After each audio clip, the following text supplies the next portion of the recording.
पीकेव्हीमधील रोजंदार मजूर प्रकल्पग्रस्त मजुरांच्या न्याय हक्कासाठी रवी राठी यांच्या सुरू असलेल्या अन्नत्याग उपोषणाची स्थगिती।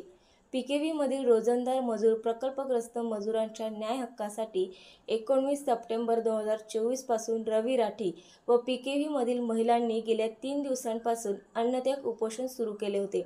दिनांक 21 सप्टेंबर 2024 रोजी डॉक्टर पंजाबराव देशमुख कृषी विद्यापीठ कुलगुरू डॉक्टर शरद गडाख यांनी उपोषणकर्त्यांची भेट घेतली व तुमच्या मागण्यांसंदर्भात मुंबईत शासनकर्ते उपोषणकर्त्यांची दखल घेणार असल्याचे उपोषणकर्त्यांना सांगितले। त्यामुळे रवी राठी यांनी त्यांची सुरू असलेले अन्नत्याग उपोषणाची स्थगिती केली।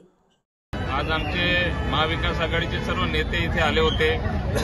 आमचे जिल्हाध्यक्ष राष्ट्रवादी शरद पवार गटाचे आदरणीय संग्रामभैया गावंडे, आमचे लाडके आमदार शिवसेना उद्धव गटचे नितीन बापू देशमुख, तसेच आमचे काँग्रेसचे जिल्हाध्यक्ष अमानकर साहेब हे सर्व आले होते।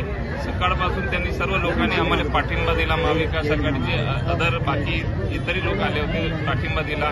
तर आज आता VC साहेब येऊन आम्हाला एक लेटर दिलेलं आहे की आदरणीय कृषी मंत्री धनंजय मुंडे साहेबांसोबत सोमवारी मुंबईला मीटिंग लावलेली आहे की आमचं शिष्टमंडळ तिथे जाणार आणि त्यांच्याशी बोलणार आहे आणि तिथे 100% तोडगा निघेल असं वाटते।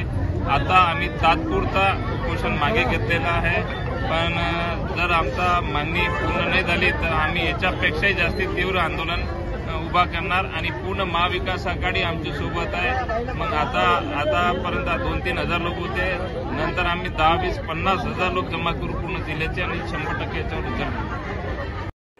नवीन अपडेट मिळविण्यासाठी चॅनलला लाईक आणि सबस्क्राईब नक्कीच करा।